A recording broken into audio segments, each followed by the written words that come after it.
Hello guys, পেখমস অ্যালবামে আপনাদের সবাইকে আরও একবার ওয়েলকাম। আজ পেখম আমাদের সঙ্গে প্রথমবার নিউ ইয়র্ক সিটিতে যাচ্ছে। তো আমরা কী জন্যে নিউ ইয়র্ক সিটিতে যাচ্ছি এবং ওখানে যাওয়ার পর পেখম কি কি করলো, কেমন ঘুরলো, সব কিছু তুলে ধরার চেষ্টা করব।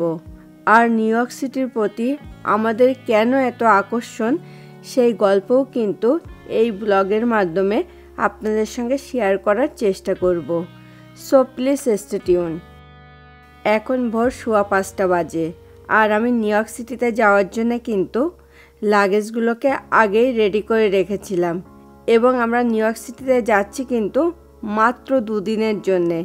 কিন্তু লাগেজগুলো দেখে হয়তো বা আপনাদের মনে হতে পারে আমাদের অনেক দিনের ট্যুর। বিপ্লব প্রথমে লাগেজগুলোকে গাড়িতে রেখে আসতে যাচ্ছে, তারপরে আমরা কিন্তু রওনা হব।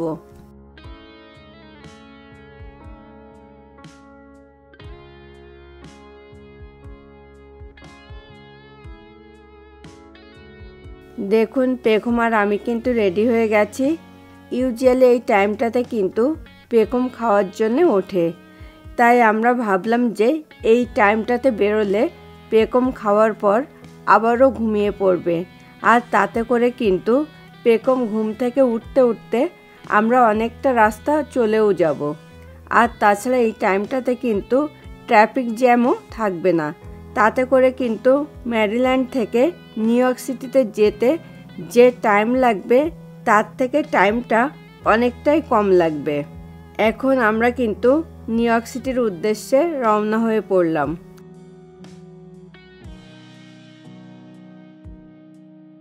আমরা কিন্তু সবাই গাড়িতে উঠে পড়েছি।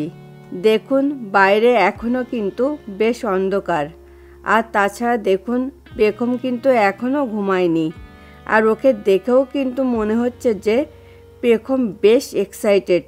শুধু পেখমই না, আমরাও কিন্তু বেশ এক্সাইটেড, কেননা আমাদের এই লং জার্নিতে আমাদের অ্যাঞ্জেল আমাদের সঙ্গে আছে এটা ভেবে। আর নিউ ইয়র্ক সিটিতে এবার যাচ্ছি আমরা শুধুমাত্র পেখমের জন্যে, কেননা সামনে পেখমের অন্নপ্রাশন, তাই আমরা যাচ্ছি পেখমের জন্যে গিফট কিনতে। আর আমি কিন্তু পেখমের ওয়েলকাম বেবি হোম ব্লগে আপনাদেরকে বলেছিলাম যে পেখমকে আমি একটা গোল্ডের কিছু গিফট করব ওর অন্নপ্রাশনে, আর সেই জন্যেই কিন্তু আজকে আমাদের এই নিউ ইয়র্ক সিটির উদ্দেশ্যে রওনা হওয়া। তো আমি পেখমের জন্যে গোল্ডের কি গিফট কিনবো সেটা দেখতে এবং জানতে হলে কিন্তু অবশ্যই পেখমের অন্নপ্রাশনের ব্লগটা আসা অবধি আপনাদেরকে প্লিজ একটু ওয়েট করতে হবে। কথা বলতে বলতে আমরা কিন্তু রওনা হয়ে পড়েছি। আমরা কিন্তু শুধুমাত্র শাওয়ারটা করে নিয়েছি, এখনও কিন্তু আমাদের ব্রেকফাস্টটা করা হয়নি, তাই আমরা দেলোয়ারে পৌঁছানোর পর ওয়েলকাম সেন্টারে যেয়ে ব্রেকফাস্টটা করব। তো দেলোয়ারে পৌঁছানোর পর আপনাদের সঙ্গে আবারও কথা হবে।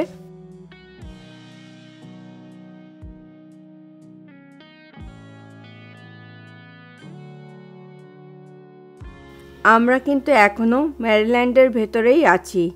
ভাবলাম আপনাদেরকে সকালের সূর্যটা একটু দেখিয়ে দেই। দেখুন সকালের আলো ফুটে কি সুন্দর সূর্য উঠে গেছে, আর তাছাড়া এখন কিন্তু রাস্তায় প্রচুর গাড়িও চলাচল শুরু করে দিয়েছে। মেরিল্যান্ড থেকে নিউ ইয়র্ক যেতে হলে কিন্তু 2টে স্টেট পার করে তারপরে যেতে হয়। প্রথমে পড়বে কিন্তু দেলোয়ার, তারপরে পড়বে নিউ জার্সি, আর নিউ জার্সির পরেই কিন্তু নিউ ইয়র্ক। তো পথ চলতে চলতে যদি কোনো সুন্দর ভিউ আমাদের চোখে পড়ে আমি অবশ্যই আপনাদের সঙ্গে সেটা শেয়ার করার চেষ্টা করব।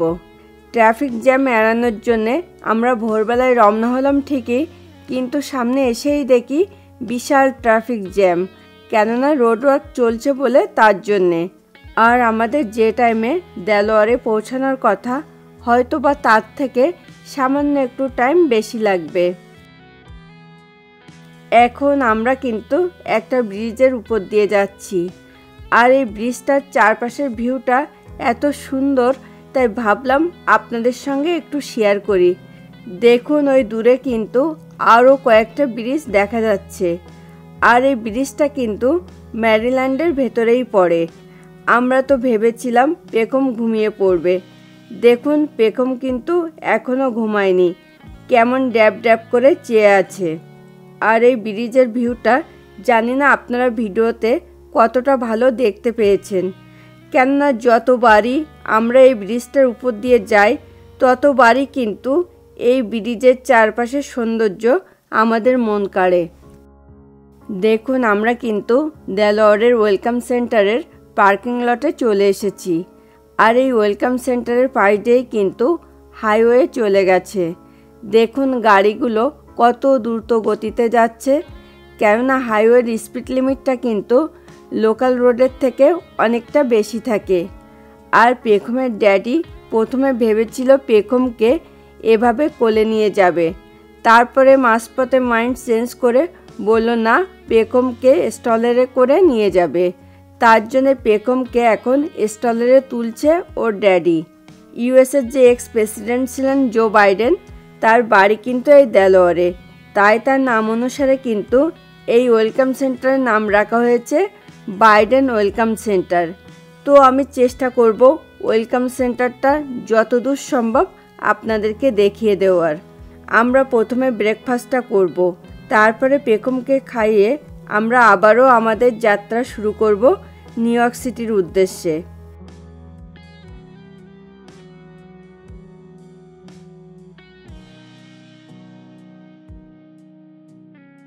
পেখমের ড্যাডি বলল, তুমি পেখমকে নিয়ে ওয়েলকাম সেন্টারের ভেতরে যাও, আর আমি ভিডিওটা করছি। সেই মতো আমি পেখমকে নিয়ে ওয়েলকাম সেন্টারের ভেতরে যাচ্ছি। দেখুন ডোরের মাথায় বড় করে লেখা আছে কিন্তু বাইডেন ওয়েলকাম সেন্টার।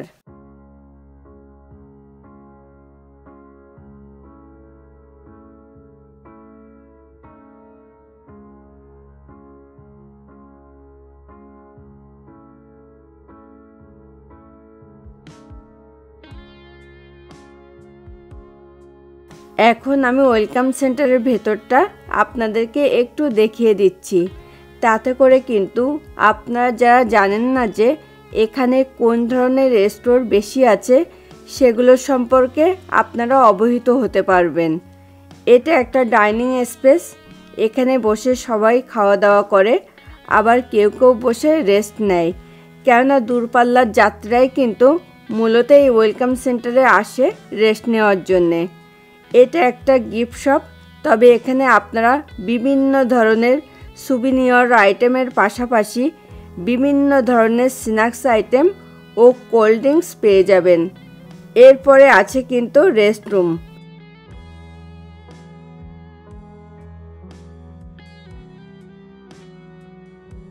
এটা একটা south bound Baltimore exit plus entrance. এর পাশেই আছে কিন্তু একটা বেকারি, এখানে আপনারা বিভিন্ন ধরনের স্যান্ডউইচও পেয়ে যাবেন। এই স্টোরটার নাম হলো পান্ডা এক্সপ্রেস। এখানে মূলত চাইনিজ জাতীয় খাবার দাবার বেশি পাওয়া যায়।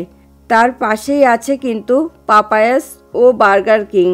এই স্টোরগুলোতে বিভিন্ন ধরনের স্যান্ডউইচ, ফ্রাইড চিকেন ও ফ্রেঞ্চ ফ্রাইস এই জাতীয় খাবার দাবারই বেশি পাওয়া যায়। আসলে এই ওয়েলকাম সেন্টারের ভেতরে বেশিরভাগ স্টোরই কিন্তু খাবার দাবারের।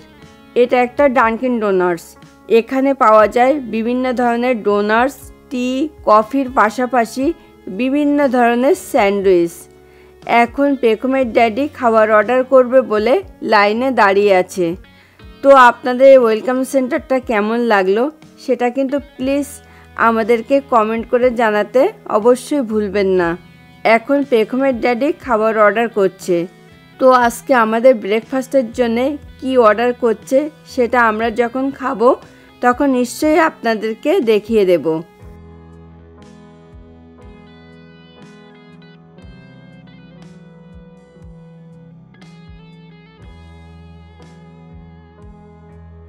আমাদের ব্রেকফাস্ট কিন্তু চলে এসেছে, আর ব্রেকফাস্টে আমরা কিন্তু একটু হালকা পাতলা খাবো, কেননা দূরের জার্নিতে আমরা ইউজুয়ালি ভারী খাবার খাই না। আর ব্রেকফাস্টে আছে কিন্তু সিসেমি ব্যাগল, হ্যাশ ব্রাউন ও ব্ল্যাক কফি। দেখুন পেখম কিন্তু এখনও জেগে আছে, আর আমরা খাওয়া দাওয়া শেষ করে আবারও রওনা হব নিউ ইয়র্কের উদ্দেশ্যে। তো নিউ ইয়র্কে পৌঁছানোর পরে আবারও আপনাদের সঙ্গে কথা হবে।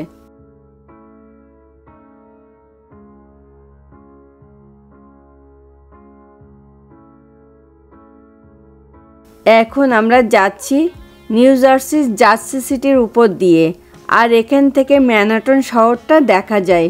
তাই আমি চেষ্টা করছি আপনাদেরকে গাড়িতে বসে জার্সি সিটির পাশাপাশি ম্যানহাটনের ভিউটা একটু দেখিয়ে দেওয়ার। দেখুন ওই দূরে কিন্তু ম্যানহাটন শহরটা দেখা যাচ্ছে। এখন আমি আপনাদের সঙ্গে শেয়ার করছি সেই গল্পটা, আর সেটা হলো কেন আমাদের নিউ ইয়র্ক সিটির প্রতি এত আকর্ষণ। কেননা বিপ্লব নিউ ইয়র্ক সিটিতে 10 বছর ছিল, আর আমি ছিলাম 6.5 বছর মতো। বলতে পারেন এই নিউ ইয়র্ক সিটিতে আমার প্রথম সংসার জীবন শুরু। তাই এখানকার অলি গলি সব কিছুর সঙ্গে আমাদের অনেক স্মৃতি জড়িয়ে আছে। আর তাছাড়া নিউ ইয়র্ক সিটিতে আমাদের অনেক পরিচিত জনেরাও আছেন, যাদের সঙ্গে আমাদের আজও খুব ভালো সম্পর্ক আছে। তাই আজকে আমরা কিন্তু দুপুরের লাঞ্চটা এক দাদার বাড়িতে করব। তাই প্রথমে আমরা ওই দাদার বাড়িতে যাব। আর বিপ্লব আগে যখন বিভিন্ন জায়গায় চাকরি করত, তখনও কিন্তু আমি নিউ ইয়র্ক সিটিতেই থাকতাম, কারণ নিউ ইয়র্কের বাইরে যাওয়ার কথা স্পেশালি আমি ভাবতেই পারতাম না। তারপরে যাই হোক, বিপ্লবের চাকরির সূত্রে আমরা মুভ হয়ে ম্যারিল্যান্ডে চলে আসি।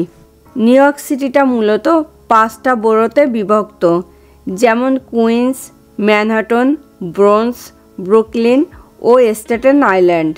আর আগে আমরা যখন থাকতাম তখন আমরা কুইন্সের সানিসাইডে থাকতাম। সানিসাইডটা কিন্তু একদম ম্যানহাটনের পাশে, মাঝে শুধু একটা রিভার আছে, আর রিভারটার নাম হলো ইস্ট রিভার। আর নিউ জার্সি নিউ ইয়র্কের মাঝেও কিন্তু একটা রিভার আছে, আর সেটার নাম হলো হাডসন রিভার। তো আর 2-1 মিনিটের মধ্যে আমরা টানেলের ভেতরে প্রবেশ করব। আর যে টানেলের ভেতরে প্রবেশ করব সেটার নাম হলো হল্যান্ড টানেল। আর আমি চেষ্টা করব টানেলের ভেতরটাও আপনাদেরকে দেখিয়ে দেওয়ার। এখন আমরা আস্তে আস্তে টানেলের ভেতরে প্রবেশ করছি। আর এই টানেলের 2 পাশ দিয়ে কিন্তু অসংখ্য ক্যামেরা আছে। আর তাছাড়া এই টানেলটা কিন্তু আয়তনেও বেশ বড়। আর আপনাদেরকে একটু বলে রাখি, এবারে নিউ ইয়র্কের ট্যুরটাকে আমরা 2 পর্বে ভাগ করেছি। প্রথম পর্বটা থাকবে মূলত কুইন্সের উপরে, আর দ্বিতীয় পর্বটা সাজিয়েছি কিন্তু ম্যানহাটনের উপরে। ম্যানহাটনের কোথায় কোথায় আমরা ঘুরলাম আর পেখম কেমন এনজয় করলো সেই সব আপনারা দেখতে পাবেন। তার জন্যে কিন্তু ম্যানহাটনের ব্লগটা আসা অবধি আপনাদেরকে প্লিজ একটু ওয়েট করতে হবে। দেখুন পেখম কিন্তু আমার কোলের উপরে ঘুমিয়ে পড়েছে। আর আমরা কিন্তু মাঝে 4 বার মতো ব্রেক নিয়েছিলাম, কারণ পেখমের তো এত জার্নি করার অভ্যেস নেই, তাই যাতে ওর উপরে কোনো চাপ না পড়ে। তাতে করে কিন্তু আমাদের যেখানে 4 ঘন্টার থেকেও কম সময় লাগার কথা ছিল, সেখানে আমাদের টোটাল টাইম লেগেছিল নিউ ইয়র্ক সিটিতে পৌঁছতে 7 ঘন্টা মতো। এখন আমরা টানেল থেকে বের হচ্ছি, আর আমি চেষ্টা করব ম্যানহাটন শহরটা যতদূর সম্ভব আপনাদেরকে একটু দেখিয়ে দেওয়ার। ম্যানহাটন শহরটা কিন্তু অনেক বড় একটা শহর, তাই এই শহরের যেদিকেই তাকাবেন না কেন কিছু না কিছু দেখার আছেই। তাই এই শহরের প্রতি মানুষের এত ভালোবাসা এবং ভালো লাগার জায়গা। তো আমরা যাচ্ছি কিন্তু এখন কুইন্সের জ্যামাইকা শহরের অলিভদার বাড়িতে। আর আমরা যখন সানিসাইডে থাকতাম তখন অলিভদারাও কিন্তু সানিসাইডেই থাকতো। পরে অলিভদারা মুভ হয়ে জ্যামাইকাতে চলে আসে, আর আমরা মুভ হয়ে ম্যারিল্যান্ডে চলে আসি। আমরা কিন্তু অলরেডি অলিভদার বাড়িতে পৌঁছে গেছি। আর পেখম কিন্তু এখন অলিভদার কোলে চুপ করে বসে আছে। মনেই হচ্ছে না যে পেখম প্রথমবার তাদেরকে দেখছে। পেখমের একটা বড় গুণ হলো ও সব পরিবেশে নিজেকে খুব ভালো করে মানিয়ে নিতে পারে। আর এদিকে অলিভদার ওয়াইফ মানে সঙ্গীতা দি আমাদের জন্য লাঞ্চ রেডি করছে। মাঝে অলিভদার ছোট ছেলে অস্মিত, সঙ্গীতাদি ও অলিভদার সঙ্গে পেখমের ছোট করে কিন্তু একটা ফটো সেশনও হলো। আর পেখম টায়ার্ড বলে একটু কান্নাকাটি করছিল, অবশ্য পরক্ষণেই সেই কান্নাটা থেমে গেছিল।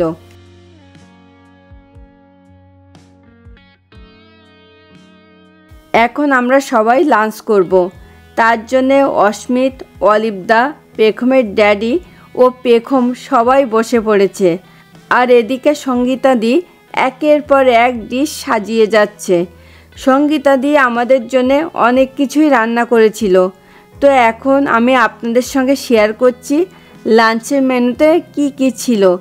ছিল গরম সাদা ভাত, শসা, লেবু, কাঁচা লঙ্কা, ইলিশ মাছ ভাজা,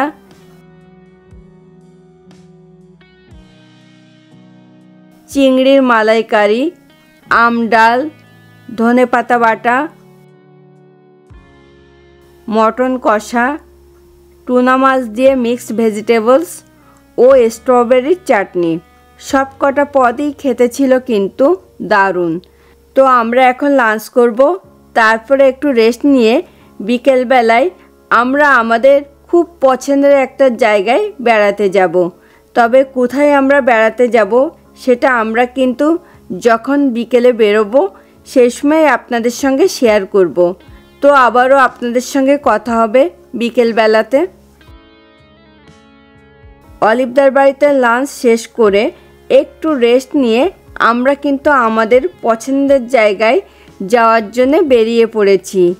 এই জায়গাটা আমাদের এতটাই পছন্দের যে আমরা যখন নিউ ইয়র্ক সিটিতে থাকতাম তখন সময় পেলেই আমরা এখানটাতে ঘুরতে আসতাম। শুধু তাই নয়, যখনই নিউ ইয়র্ক সিটিতে আমরা আসি না কেন, শত ব্যস্ততার মাঝেও এই জায়গাটা ঘুরতে আমরা ভুল করি না। তাহলে বুঝুন আমাদের কতটা পছন্দের একটা জায়গা। এবার বলি আমরা কোথায় যাচ্ছি বেড়াতে। আমরা যাচ্ছি এখন রুজভেল্ট আইল্যান্ডে। এটা শুধু একটা আইল্যান্ড না, এখানে একটা লাইট হাউস আছে। তার জন্যে কিন্তু এই পার্কটার নামও লাইট হাউস পার্ক। এখন আমি চেষ্টা করছি আপনাদেরকে ওভারঅল ভিউটা একটু দেখিয়ে দেওয়ার। আর আমরা কিন্তু অলমোস্ট চলেও এসেছি।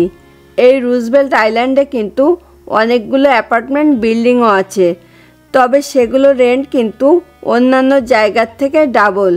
কেননা ইউএসএতে যত প্রকৃতির কাছাকাছি থাকতে যাবেন, যেমন পাহাড়, নদী, সাগর, এগুলোর কাছে রেন্ট থাকুন বা বাড়ি কিনে থাকুন, সব কিছুর প্রাইস কিন্তু অন্যান্য জায়গার থেকে ডাবল। এখন আমরা আস্তে আস্তে কিন্তু উপর থেকে নিচের দিকে নামছি।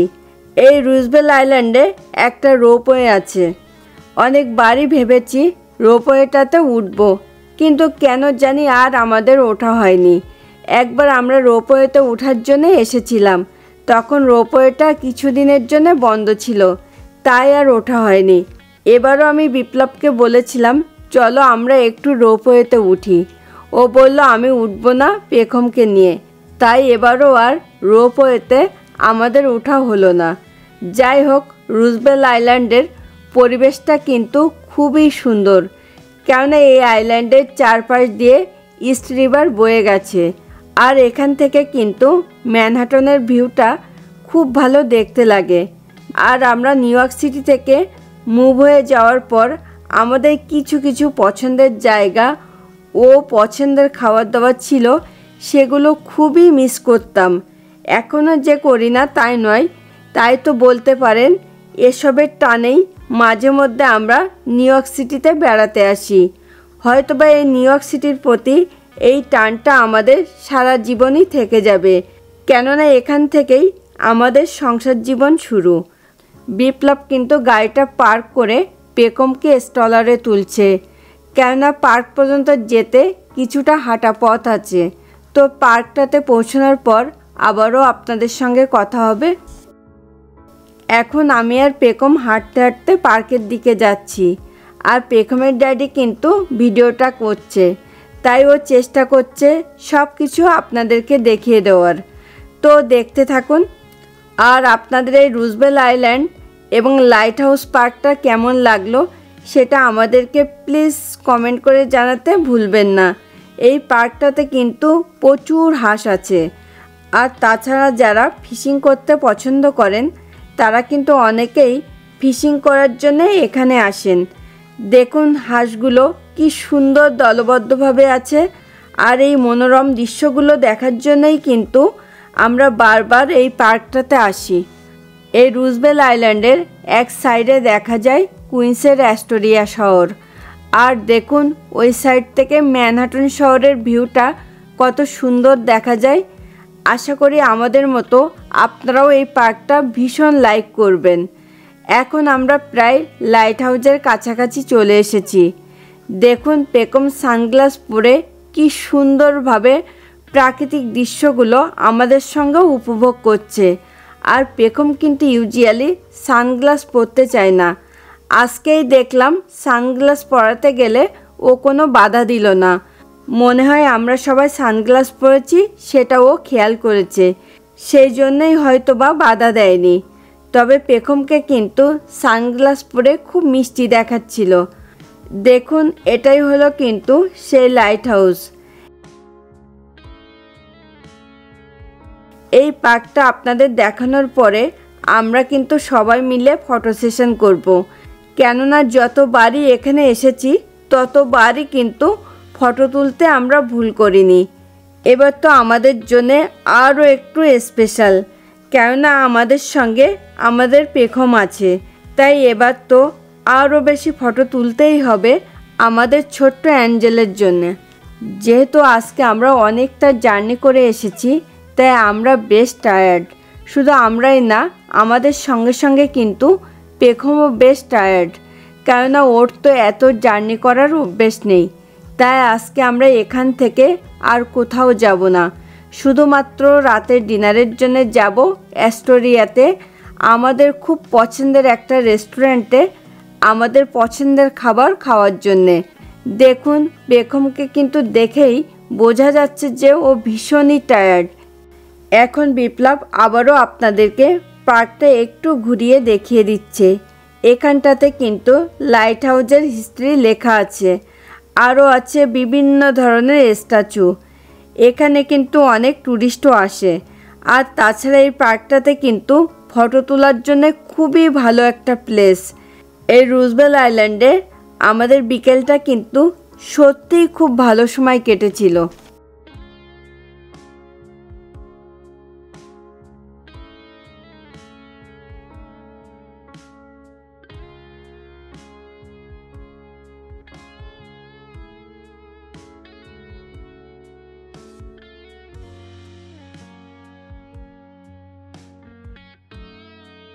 আমরা ঘোরাঘুরি শেষ করে কিন্তু ডিনারের জন্য অ্যাস্টোরিয়াতে চলে এসেছি আমাদের খুব পছন্দের রেস্টুরেন্ট আলাউদ্দিনে। এখন আমি রেস্টুরেন্টের ভেতরে প্রবেশ করছি।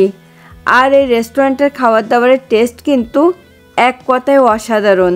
স্পেশালি এই রেস্টুরেন্টের রোস্ট পোলাওটা আমাদের ভীষণ পছন্দের। আর তাছাড়া বিপ্লব কিন্তু এই রেস্টুরেন্টের মাটন কারিটাও ভীষণ পছন্দ করে। তাই আমরা যখন নিউ ইয়র্ক সিটিতে থাকতাম তখন কিন্তু প্রায় আমরা এই রেস্টুরেন্টটাতে যেতাম। তাই এখনও আমরা কিন্তু নিউ ইয়র্কে এলেই এই রেস্টুরেন্টটাতে আসি। আজকে আমরা কিন্তু ডিনারে রোস্ট পোলাওটাই খাবো। আর আমরা রেস্টুরেন্টে আসার আগেই কিন্তু পেখমকে খাইয়ে নিয়েছিলাম। দেখুন পেখম কি সুন্দর চুপচাপ বসে আছে। আর এদিকে আমাদের রোস্ট পোলাও কিন্তু চলে এসেছে। আর আজকে আমরা ডিনার শেষ করে হোটেলে ফিরে যাব। আগামীকাল আমরা একটু জ্যাকসন হাইটসে আসব কিছু কেনাকাটা করার জন্যে। তো জ্যাকসন হাইটসে কী পাওয়া যায় সেগুলো আপনাদের সঙ্গে আগামীকাল শেয়ার করার চেষ্টা করব।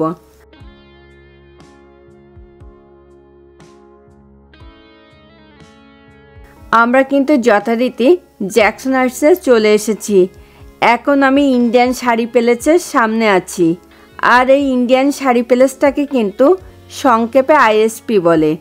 এখন আমি স্টোরের ভেতরে প্রবেশ করব, কেননা আমি পেখমের জন্যে একটা লেহেঙ্গা কিনবো বলে। জানি না এরা বাচ্চাদের আইটেম রাখে কি না, তবে এখানে কিন্তু খুব ভালো শাড়ি পাওয়া যায়। কেননা যখন আমি নিউ ইয়র্কে থাকতাম তখন কিন্তু বেশিরভাগ শাড়ি আমি এখান থেকেই কিনতাম। এখন আমি আপনাদেরকে এই স্টোরটা একটু ঘুরিয়ে দেখিয়ে দেওয়ার চেষ্টা করছি।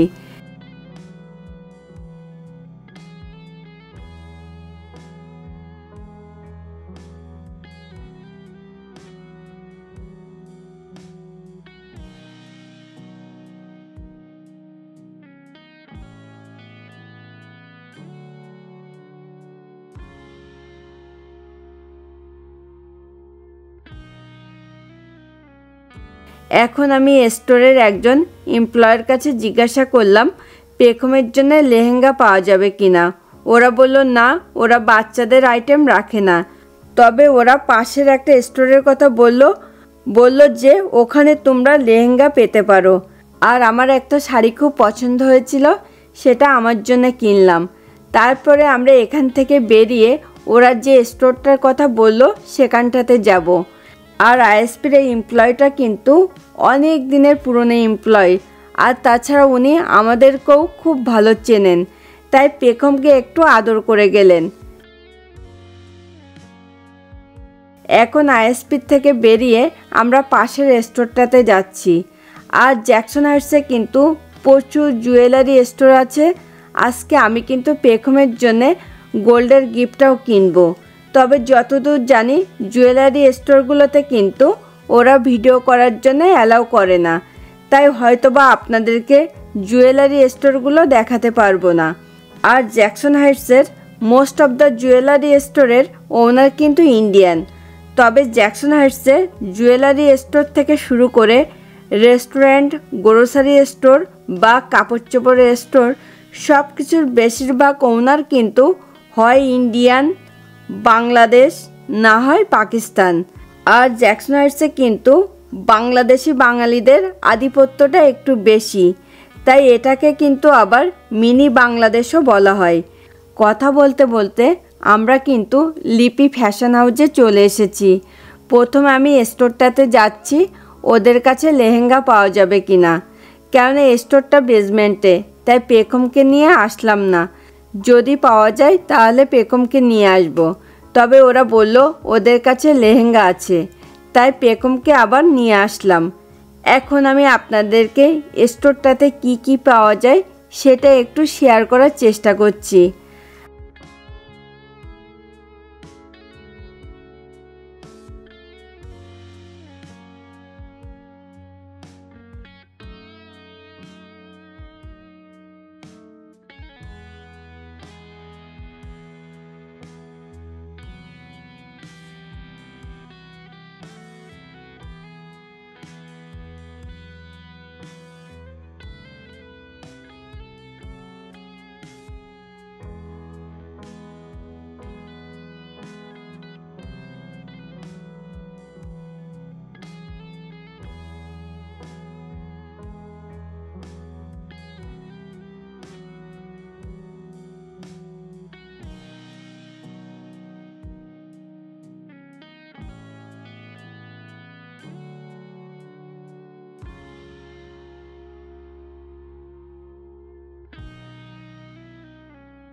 আমরা পেখমের জন্যে যে কালারের লেহেঙ্গা খুঁজছিলাম সেটা পাওয়া যায়নি।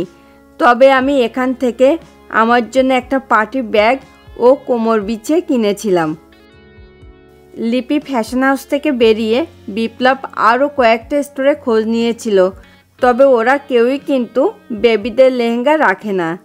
এখন আমরা পারফেকশন ব্রাইডালস বলে একটা স্টোর আছে সেখানটাতে যাচ্ছি, দেখি ওখানে পাওয়া যায় কি না।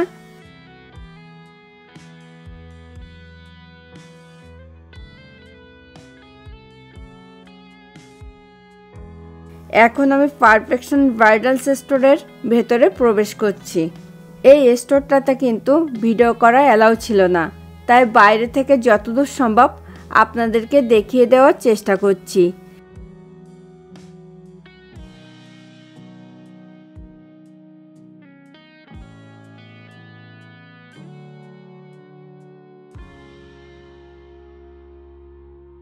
এই স্টোরটাতে কিন্তু খুব সুন্দর সুন্দর শাড়ি ও লেহেঙ্গা পাওয়া যায়।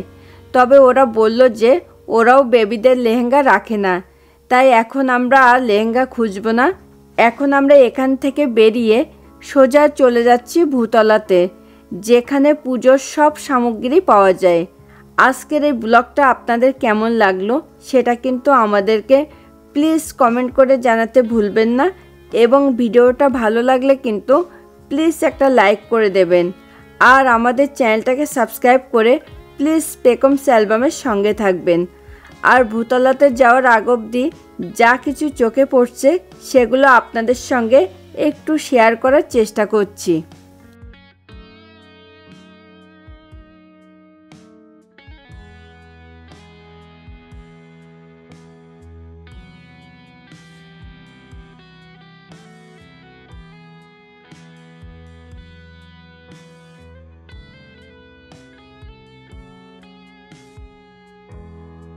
আমরা কিন্তু ভূতলাতে চলে এসেছি। এখন আমরা স্টোরের ভেতরে প্রবেশ করছি, আর আমি চেষ্টা করব যতদূর সম্ভব আপনাদেরকে দেখিয়ে দেওয়ার আসলে স্টোরটাতে পুজোর সামগ্রীর পাশাপাশি আর কি কি পাওয়া যায়। তো দেখতে থাকুন। জ্যাকসন হাইটসে কিন্তু প্রচুর স্টোর আছে, তবে এক ভিডিওতে তো আর সব কিছু দেখানো সম্ভব নয়। তারপরও আমরা চেষ্টা করেছি যতদূর সম্ভব আপনাদের সামনে তুলে ধরার। বিপ্লব আপনাদেরকে স্টোরটা ঘুরিয়ে দেখিয়ে দিচ্ছে।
মাঝে আমি এখান থেকে চরনামৃত সার্ভ করার জন্যে পিতলের একটা গ্লাস মতো এবং একটা স্পুন নিয়ে নিচ্ছি, কেননা এই জিনিসটা আমি ইন্ডিয়াতেও খুঁজে পাইনি, আর ইন্ডিয়াতে যেটা পেয়েছিলাম সেটা ছিল তামার। তাই এখান থেকে পিতলের এটা পেয়ে গেলাম বলে নিয়ে নিলাম। এরপরে আমরা এখান থেকে বেরিয়ে চলে যাব সোজা অ্যাস্টোরিয়াতে লাঞ্চ করার জন্যে। জ্যাকসন হাইটসেও কিন্তু প্রচুর বাঙালি রেস্টুরেন্ট আছে, তবে বিপ্লব আজকে ওর প্রিয় মাটন কারিটা খাবে, যেটা আলাউদ্দিনে খুব ভালো বানায়। আলাউদ্দিন থেকে লাঞ্চ করার পর আমরা একটু রেস্ট নিয়ে আবারও বেরিয়ে পড়ব ম্যানহাটনের উদ্দেশ্যে। তবে আজকের এই ব্লগে আপনাদেরকে ম্যানহাটনটা আর দেখাবো না, কেননা তাহলে ভিডিওটা অনেক লম্বা হয়ে যাবে। অন্য আর একদিন আপনাদের সঙ্গে ম্যানহাটনের ব্লগটা শেয়ার করব। তো এই পর্যায়ে আমাদের ঘোরাঘুরি ও কেনাকাটা কমপ্লিট।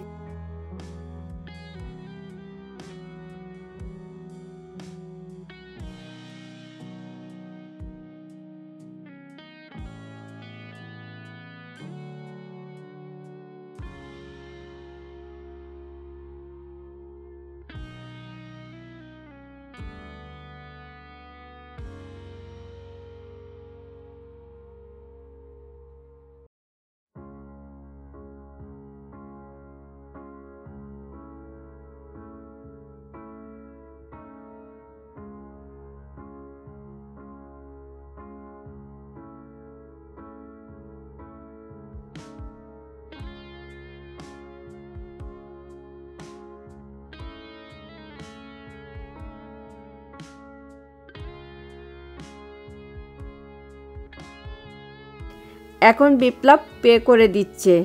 আর আমরা এখান থেকে বেরিয়ে সুজা রেস্টুরেন্টে চলে যাব লাঞ্চ করার জন্যে, এবং আমরা রেস্টুরেন্টে পৌঁছানোর পর আবারও আপনাদের সঙ্গে কথা হবে।